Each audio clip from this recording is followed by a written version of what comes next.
꿈이라는 단어도 있고요. 소망이라는 단어도 있죠.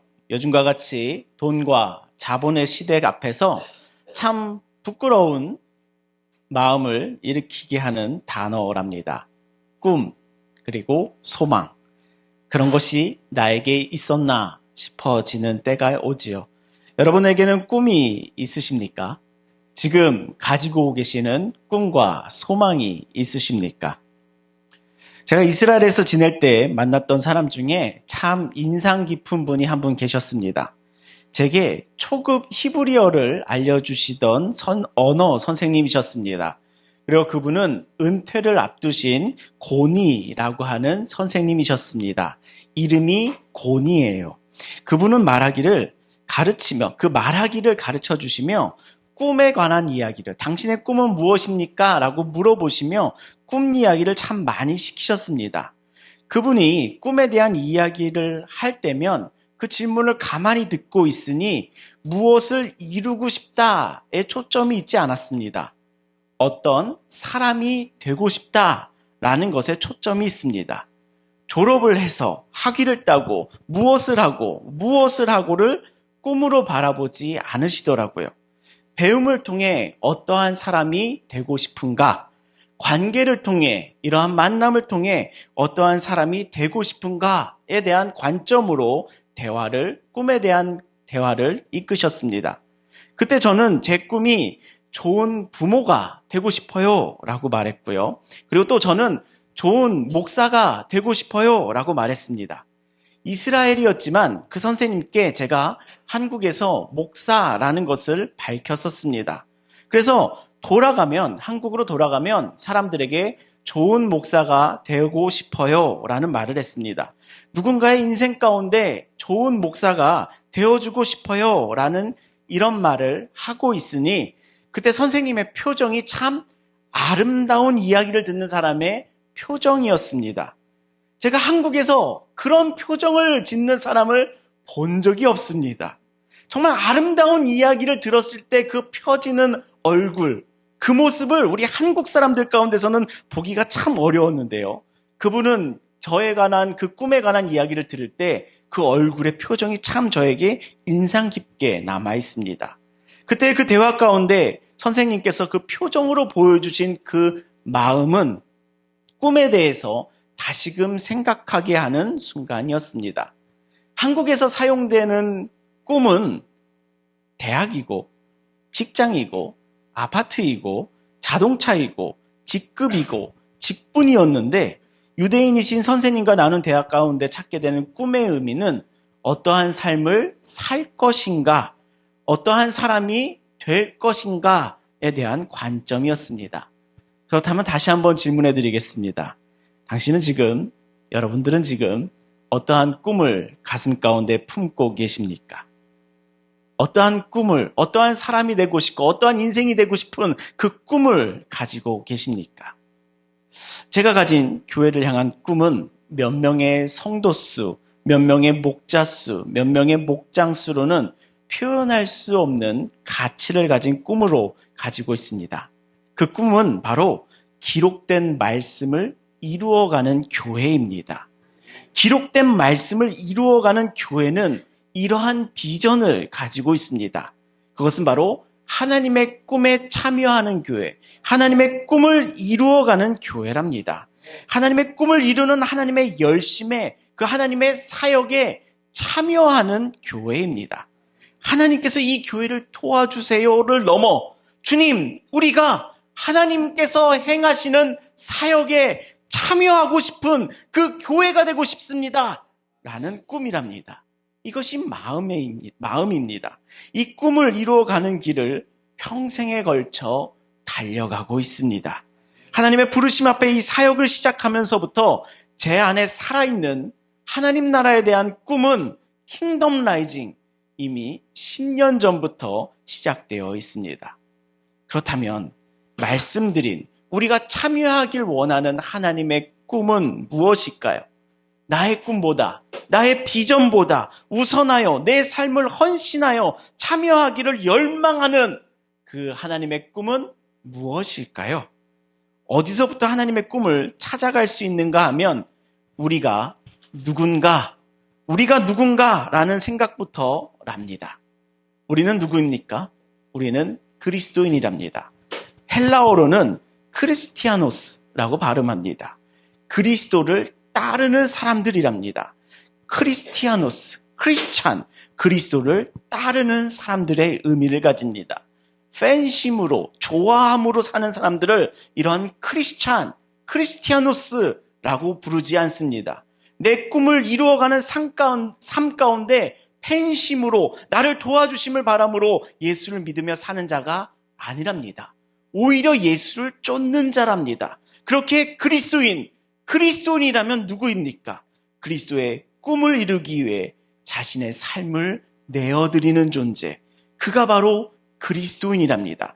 그가 바로 그리스도를 쫓는 사람들이랍니다. 내 삶을 그리스도의 꿈을 위하여 헌신하는 존재, 내어드리는 존재. 그가 바로 그리스도인이랍니다. 그렇다면 하나님께서 열심이신 그 꿈은 무엇일까요? 그리스도인이 참여하길 바라는 그 열심이신 꿈은 무엇일까요?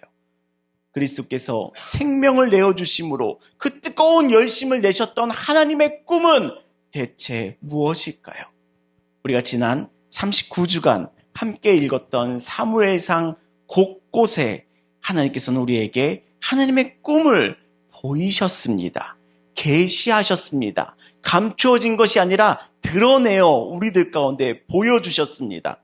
39주간 열심으로 읽어온 사무엘상을 이제 마치며 사무엘상 가운데 우리에게 전하시는 하나님의 꿈을 바라보는 시간을 갖도록 하겠습니다. 먼저 사무엘상은 방대한 이야기를 담고 있지요. 짧지 않습니다. 우리가 40주를 사용하여 살펴보았을 만큼 규모가 큰 이야기랍니다. 규모가 크지만 그 말씀을 이끈 중심의 인물은 3명입니다. 사무엘, 사울, 다윗이랍니다. 이들의 이야기가 사무엘상에 가득 담겨 있습니다. 우리의 성경이 사무엘상, 사무엘하로 나뉘어져 있는 것은 셉투아진트라는 헬라어 성경이 책과 같은 형태인 코덱스로 이루어지며 분량 때문에, 제본 때문에 상하로 나뉘었지 두루마리 성경의 형태로서는, 고대 성경의 형태로서는 상하로 나뉘어 있지는 않습니다. 하나의 거대한 두루마리로서 사무엘서가 이루어져 있습니다. 그렇기에 우리가 주목할 것은 상하로 나뉘었다가 아니라 사무엘서의 그 성경의 제목이 바로 사무엘서라는 거랍니다. 사무엘서, 사울서, 다윗서로 3권으로 나누어져 있지 않고 사무엘이라는 사람의 인물을 중심으로 한 권으로 통합되어 있습니다. 그렇게 사무엘서라는 제목이 우리에게 주는 의미는 무엇이겠습니까? 이 모든 이야기들이, 사울과 다윗의 이야기까지 이 모든 이야기들이 사무엘이라는 이름 아래 있다는 것이랍니다. 사울도 다윗도 사무엘이 그린 그 큰 그림 안에 들어가 있다는 것이랍니다. 하나님께서는 사무엘을 통하여 큰 그림을 그리시고 또 그 계획으로 인생들을 경영하셨다는 것이랍니다. 다윗과 그 다음에 사울도 그 사무엘이 그리는 그 큰 그림을 통하여 인생들을 경영하셨다는 것이랍니다. 사무엘은 하나님이 이 큰 그림을, 하나님의 꿈을, 하나님의 마음을, 하나님께서 인생을 이끄시는 그 길을 알고 있었고 믿고 있었고 그렇게 살고 있었다라는 것이랍니다. 사무엘의 인생 가운데 그 흔적을 발견할 수 있는데요. 그 하나님의 큰 그림을 가졌던 인물로서 그 흔적이 사무엘상에 발견되는데요. 사무엘상의 본문 가운데 하나님의 그 꿈을 극명하게 드러내는 장면이 있습니다. 사람의 마음의 중심에 있는 것이 언제 드러나던가요? 우리의 마음 깊숙이 실체적으로 숨기고 있는 진심됨은 어디서, 언제 그 극명하게 드러나나요? 갈등 가운데 있을 때, 싸울 때, 진짜 그 마음 가운데 뭐가 있었는지가 드러납니다. 싸우다 보면, 말다툼을 해보면 가면을 쓰고 있지 않는 그 마음의 중심을 차지하고 있는 것이 정말 무엇인지가 드러나게 됩니다. 가리고 있었던 그 마음의 실체들이 갈등 가운데, 다툼 가운데, 싸움 가운데 드러나는데요. 사무엘이 이스라엘 백성들과 극명한 갈등을 경험하였던 때가 있습니다. 그 갈등 가운데 사무엘이 품고 있는, 그 마음 가운데 품고 있는 하나님의 꿈이 드러나며 그 하나님의 꿈과 이스라엘 백성들의 욕구가 충돌하는 장면이 있습니다. 그 갈등이 얼마나 격렬했는지 하나님께서도 마음을 바꾸셔서 이스라엘의 요구를 들어주시는 결과를 가져오게 됩니다. 두 세계관에 거대한 충돌이 있었습니다. 그것은 바로 왕을 원하는 이스라엘과 왕정체제를 하는 사무엘의 충돌이랍니다. 이 두 세계관이 충돌하는 본문을 보면 그 말씀의 행간 가운데서 하나님께서 마음 가운데 품고 계신 하나님의 꿈이 극명하게 드러나게 되는데요. 오늘 이 시간 그 하나님의 꿈을 발견하시고 그 하나님의 꿈이 나의 꿈이 되는 놀라운 시간 되시기를 예수님의 이름으로 축복합니다. 이스라엘 백성들은 사무엘에게 다가와 우리에게 왕을 달라 요구합니다. 8장 5절의 말씀, 우리 한번 그 마음을 한번 같이 읽어보시죠. 같이 읽겠습니다. 시작. 그에게 이르되 보소서 당신은 모든 나라와 같이 우리에게 왕을 세워 우리를 다스리게 하소서 한지라. 아멘. 이들의 언어가 뭡니까? 이 이스라엘 백성들이 사무엘에게 요구하고 있는 그 언어가 뭡니까? 왕을 세워주소서, 그가 우리를 다스리게 하소서라고 합니다. 왕을 세우는 것이 그들의 중심 가운데 있는 마음이 아니랍니다. 왕을 세우더라도 다스리는 주체가 하나님이시면 이러한 갈등이 발생하지 않습니다. 그러나 이스라엘 백성들은 왕이 우리를 다스리게 하소서라며 강력하게 요구합니다. 누가 우리를 다스리게 하소서라고 요구하냐면 왕이 우리를 다스리게 하소서라고 요청합니다.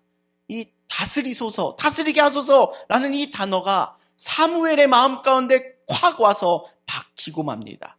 이 나라는 하나님께서 다스리는 나라인데 주변 나라들이 번영하며 왕을 세워서 잘 사니 우리도 왕을 세워 우리를 다스리게 하소서라는 이 세속적 풍요와 번영을 욕망하고 있는 이 이스라엘 백성들의 마음과 하나님의 다스림을 원하는 사무엘이 충돌하고 있는 것이랍니다.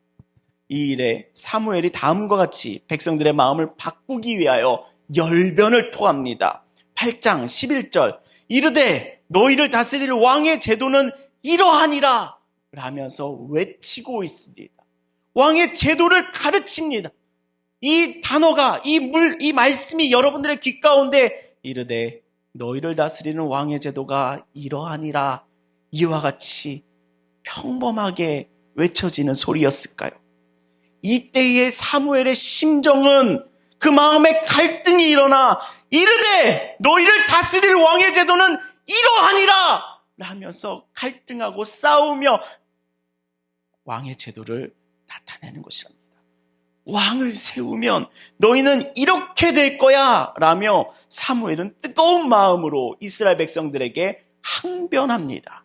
우리 그 뜨거운 마음을 가지고 11절부터 17절까지 빠르게 읽으면서 왕의 제도가 어떠한 제도인지 다시 한번 읽어보도록 하겠습니다. 우리 11절부터 같이 읽겠습니다. 시작. 이르되 너희를 다스릴 왕의 제도는 이러하니라. 그가 너희 아들들을 데려다가 그의 병거와 말을 어거하게 하리니 그들이 그 병거 앞에서 달릴 것이며 그가 또 너희 아들들을 1000부장과 50부장을 삼을 것이며 자기 밭을 갈게 하고 자기 추수를 하게 할 것이며 자기 무기와 병거의 장비도 만들게 할 것이며 그가 또 너희 딸들을 데려다가 향료 만드는 자와 요리하는 자와 떡 굽는 자로 삼을 것이며 그가 또 너희 밭과 포도원과 감람원에서 제일 좋은 것을 가져다가 자기 신하들에게 줄 것이며 그가 또 너희의 곡식과 포도원의 소산에 11조를 거두어 자기의 관리와 신하에게 줄 것이며 그가 또 너희의 노비와 아름다운 소년과 나귀들을 끌어다가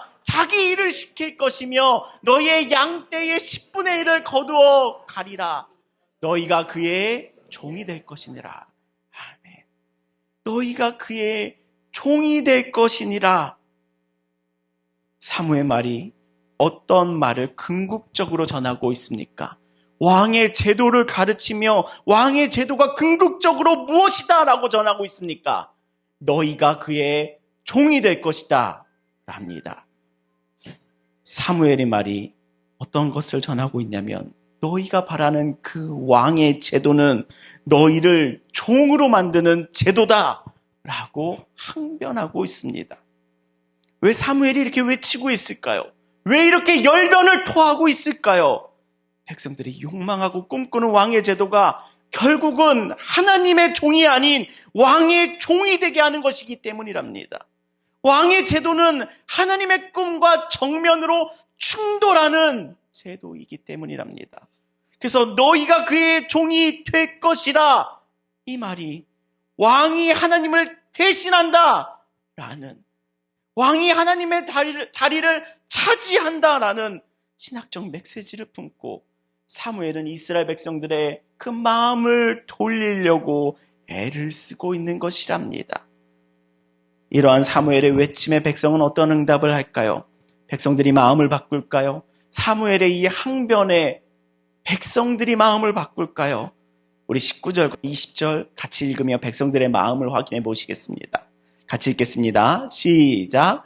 백성이 사무엘의 말 듣기를 거절하여 이르되 우리도 다른 나라들과 같이 되어 우리의 왕이 우리를 다스리며 우리 앞에 나가서 우리의 싸움을 싸워야 할 것이니라 하는지라. 백성들은 초지일관 자신의 마음을 고집합니다. 우리도 이제는 왕이 있어야 합니다. 우리도 우리의 왕이 있어야 합니다. 라고 자신의 마음을 고집합니다. 그러면 우리도 다른 나라와 같이 풍요와 번영이 찾아올 것입니다. 와 같이 눈에 보이는 모든 기준을 자기들에게도 원하고 있습니다. 그걸 원합니다. 라고 욕망하고 있습니다. 사무엘이 도저히 이 백성의 욕망을 이길 수가 없습니다. 우리 21절과 22절 같이 읽어보겠습니다. 같이 읽겠습니다. 시작. 사무엘이 백성의 말을 다 듣고 여호와께서 사무엘에게 이르시되 그들의 말을 들어 왕을 세우라 하시니 사무엘이 이스라엘 사람들에게 이르되 너희는 각기 성읍으로 돌아가라 하니라. 이 갈등 가운데 누가 마음을 바꿉니까? 하나님께서 마음을 바꿉니다. 그들의 말을 들어 왕을 세우자. 하나님께서 마음을 바꾸십니다. 언제나 마음 가운데 더 큰 사랑을 가진 자가, 언제나 마음의 품이 더 넓은 자가 마음을 바꾸지요. 마음이 어리고 어릴수록 그 마음을 고집합니다.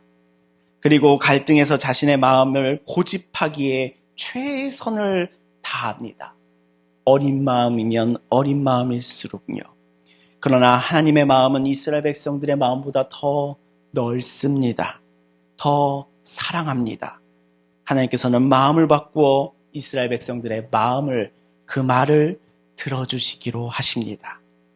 이 말씀을 본문을 보면서 우리는 이 행강 가운데 존재하는 하나님의 뜻과 하나님의 마음과 하나님의 꿈을 발견할 수 있습니다. 하나님의 꿈은 그의 백성이 다른 누군가에게 다스림을 받는, 즉 종이 되는 것을 원치 않으십니다. 그것이 하나님의 바람이며 하나님의 마음이며 하나님의 꿈이랍니다. 하나님과 하나님의 백성의 관계, 이는 나의 백성이다, 이는 나의 종이다, 이는 나의 자녀다와 같이 나의 종이다, 나의 자녀다, 나의 백성이다 라는 나이라는 관계를 가진, 하나님의 다스림을 직접 받는 관계이길 원하시는 것이 하나님의 마음이시랍니다. 하나님께서 직접 다스리는 관계가 살아있는가? 이 관계가 죽어있는가? 이것이 사무엘 상하를 관통하는 큰 이야기의 핵심 메시지랍니다. 이 관계가 죽은 자 사울, 이 관계가 살아있는 자 다윗이었습니다. 사울과 다윗의 공통점이 있죠. 이들은 왕이었습니다. 즉 하나님과 일반 개인의 관계가 아니라 왕은 민족을 대표하는 자이기도 하니 이스라엘 민족, 백성들과도 전반적으로 하나님께서 어떠한 관계를 맺고 싶어 하는지가 드러나는 것이랍니다. 즉 사무엘서는요, 민족과 나라라는 그 사이즈의 개념을 이야기하고 있습니다. 하나님께서는 왕을 통하여 하나님께서 직접 통치하시는 나라를 이루고자 하셨던 것이 하나님의 꿈이시랍니다. 이 꿈을 바라보며 아브라함은 본토아비 집을 떠났고요. 이 꿈을 바라보며 요셉은 자신의 유고를 출애굽 때에 가져다가 가나안 땅에 묻기를 바랬고요. 이 꿈을 바라보며 모세는 출애굽하였고요. 이 꿈을 바라보며 여호수아는 피를 흘렸고요. 이 꿈을 바라보며 나라를 이루어 왔습니다. 하나님께서는 하나님의 다스림이 이 땅 가운데 임하기를 꿈꾸셨습니다. 하나님의 통치가 이 백성들 가운데 임하시기를 바라셨습니다. 이것이 바로 하나님의 꿈이랍니다. 오늘 40주의 말씀을 사무엘상을 전체로 다시 정리하며 이 말씀이 우리에게 다가오니 하나님께서는 당신을 또한 우리를 직접 통치하시기를 다스리시기를 원하십니다. 라는 메시지를 여러분과 나눕니다. 하나님의 다스림 앞에 내 왕국을 세우며 나를 다스릴 다른 왕을 욕망하는 것이 아니라 하나님의 다스림 앞에 나를 내어놓으시는 하나님 나라의 백성이 되시기를 예수님의 이름으로 축복합니다. 사울의 인생의 여정은요, 하나님의 통치를, 하나님의 다스림을 끊임없이 거부하는 삶이었습니다. 시종일관 사울, 샤알처럼 하나님께 문하였지만 결국 그의 마음에 사무엘에게 들킨 것처럼 그는 하나님을 거부하는 자였습니다. 우리 15장 22절 사울의 마음을 한번 같이 보시죠. 함께 읽겠습니다. 시작. 사무엘이 이르되 여호와께서 번제와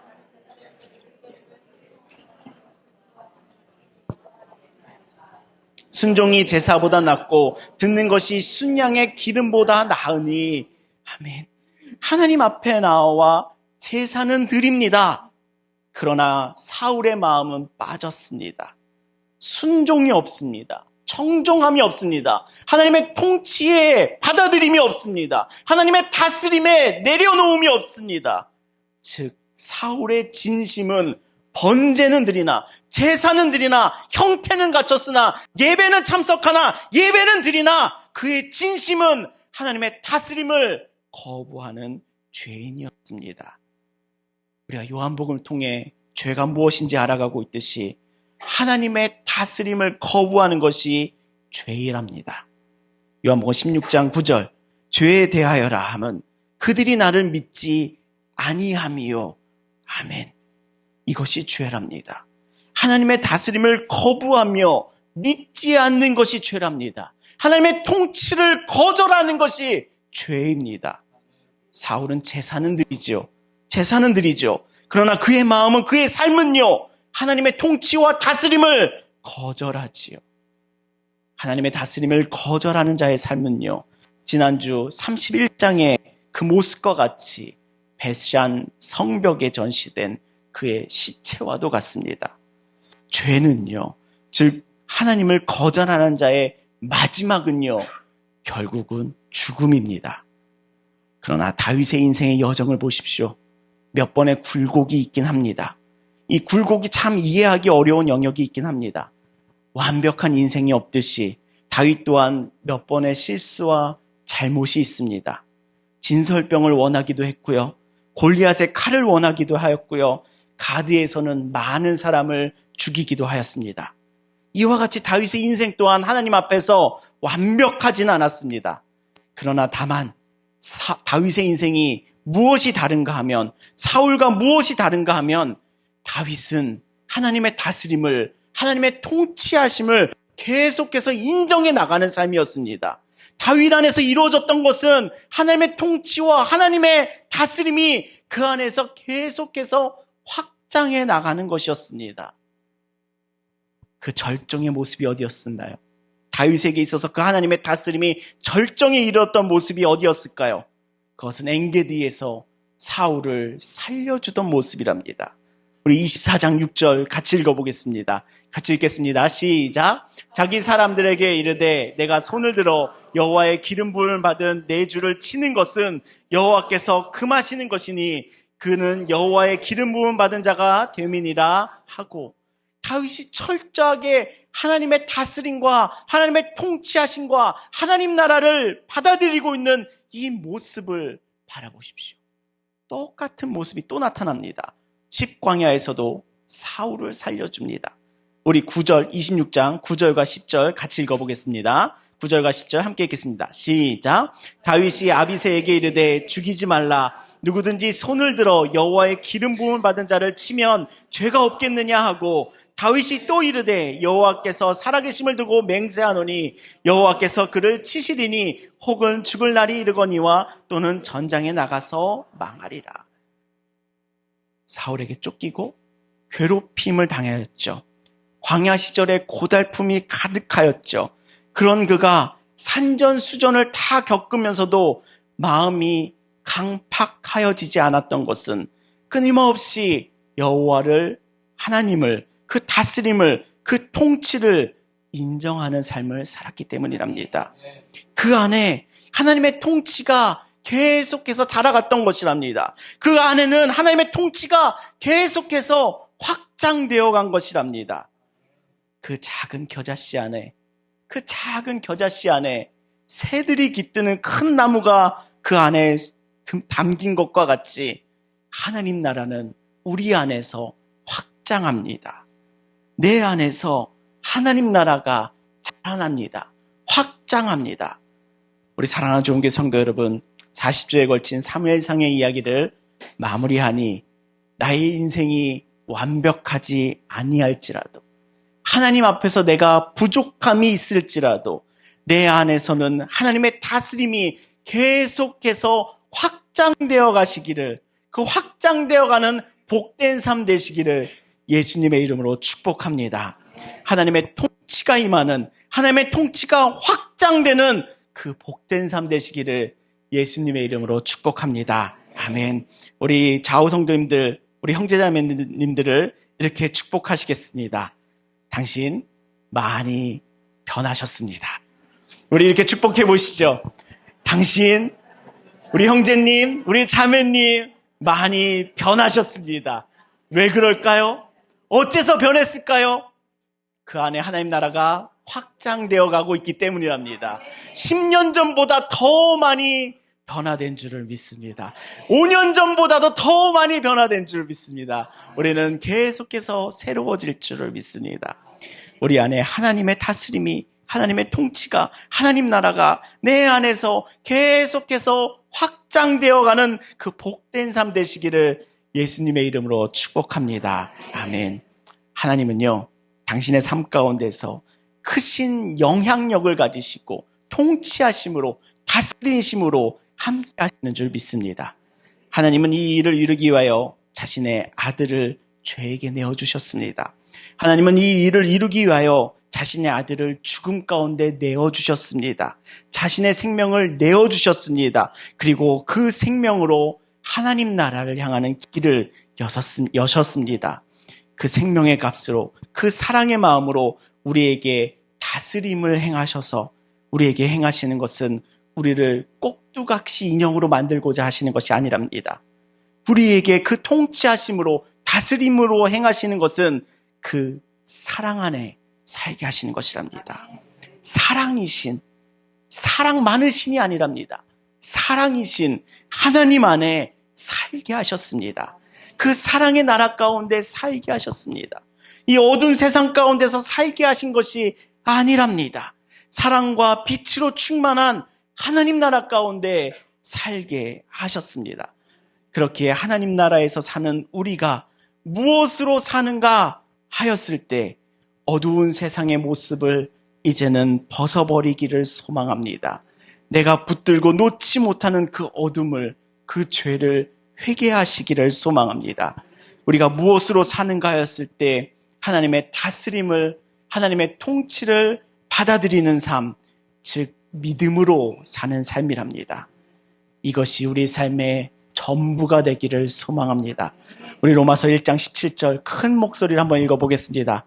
같이 읽겠습니다. 시작. 복음에는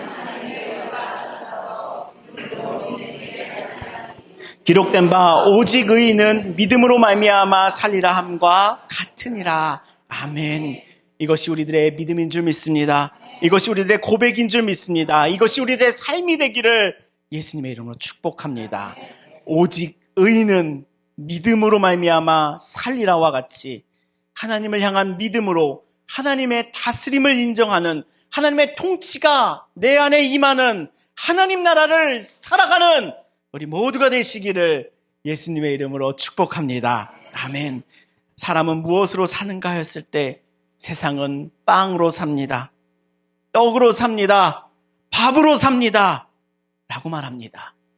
사람은 무엇으로 사는가 하였을 때 세상은 금으로 삽니다.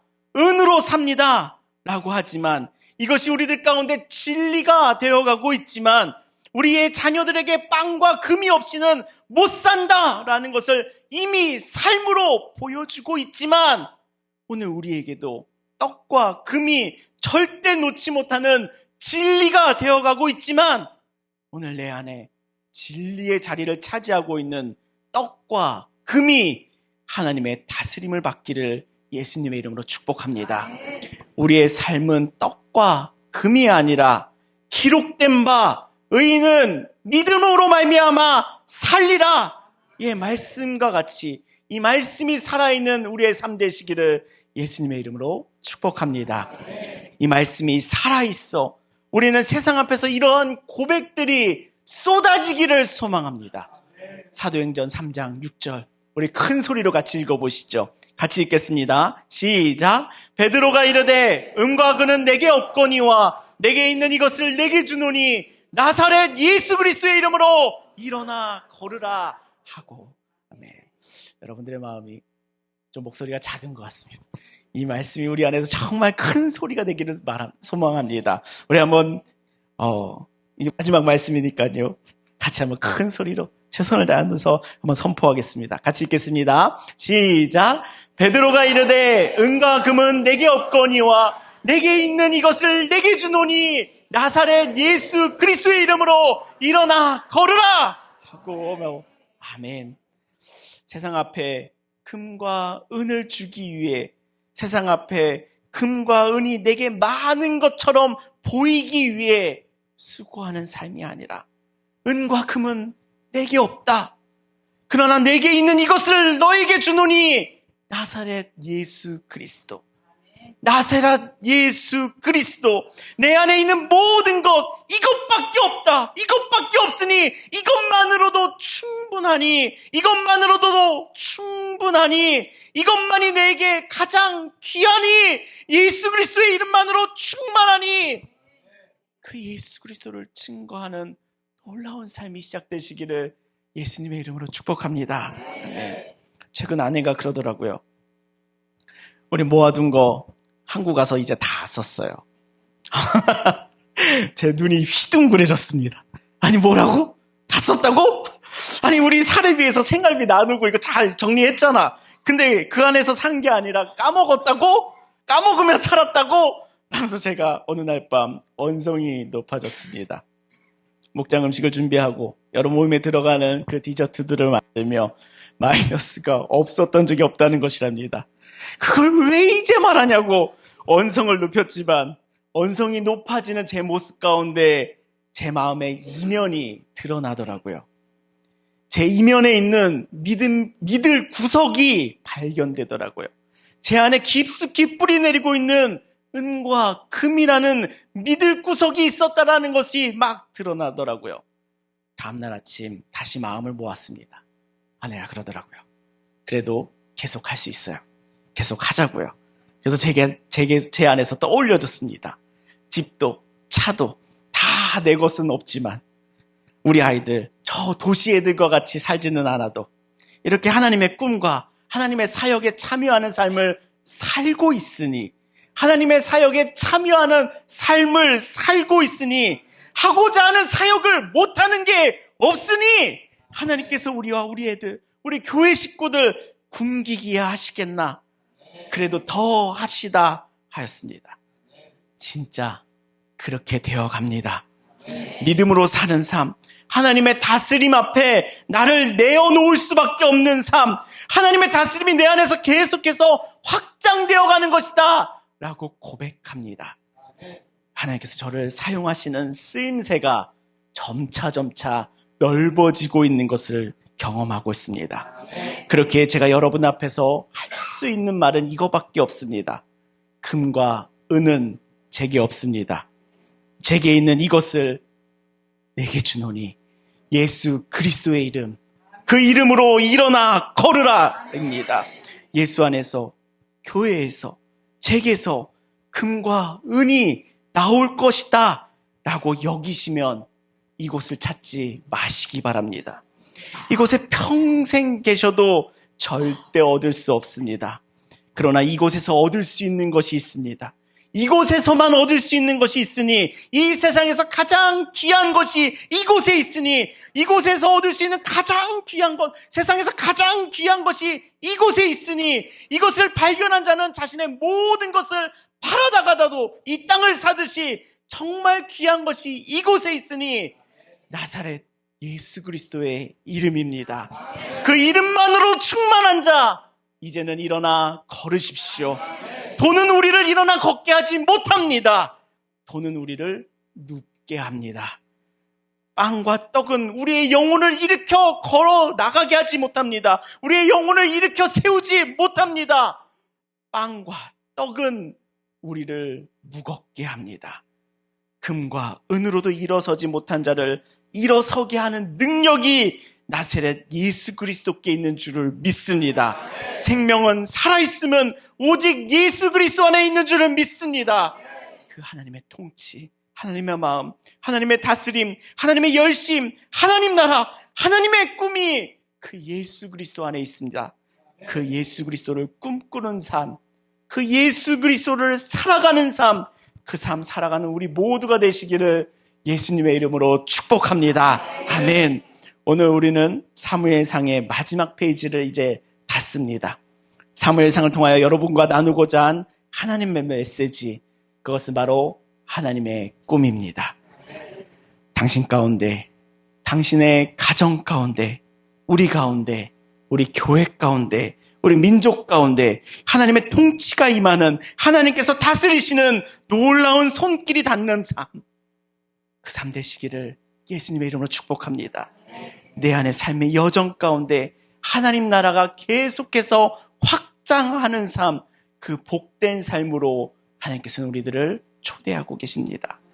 당신이 가던 길에서 오늘 이 시간 회개하여 하나님께서 초대하시는 하나님 나라로, 하나님의 통치 가운데로, 하나님의 다스림 가운데로 예수 그리스도를 통하여 들어가시는 복된 삶이 시작되시기를 예수님의 이름으로 초대합니다. 아멘. 기도하시겠습니다. 살아계신 하나님 아버지, 우리는 40주간 사무엘상의 말씀으로 인도하여 주셔서 감사합니다. 주님의 말씀 앞에 서며 울기도 하였고 웃기도 하였으며 책망받기도 하였으며 말씀으로 살기 부담이 되기도 하였습니다. 그러나 내가 살 것은 말씀밖에 없었습니다. 나를 살게 하는 것은 주님의 말씀밖에 없었음을 고백합니다. 주님, 주님의 말씀이 내 안에서 생명이 되게 하여 주시옵소서. 아멘. 내 귀를 지나는 소리가 아니라 내 생명을 이끄는 목자의 음성이 되게 하여 주사, 주의 말씀이 있으니 내가 사망의 음침한 골짜기를 다닐지라도 해를 두려워하지 않게 하여 주시옵소서. 아멘. 내가 괴로움 가운데 눈물 가운데 살아갈지라도 주께서는 나를 푸른 초장으로 인도하심을 믿으며 살아가게 하여 주시옵소서. 아멘. 이 믿음으로 살고자 다짐하며 이 믿음으로 살고자 오늘 이 시간 마음을 쏟으며 주님 앞에 기도하오니, 주님, 내 안에 하나님 나라가, 내 안에 하나님의 통치가, 내 안에 주님의 다스림이 더 확장되는 복된 제자의 삶으로 나를 인도하여 주시옵소서. 아멘. 금과 은이 아닌, 떡과 빵이 아닌 나사렛 예수 그리스도의 이름, 그분의 이름만으로 나를 충만케 하여 주시옵소서. 아멘. 예수 그리스도의 이름으로 기도합니다. 아멘. 아멘.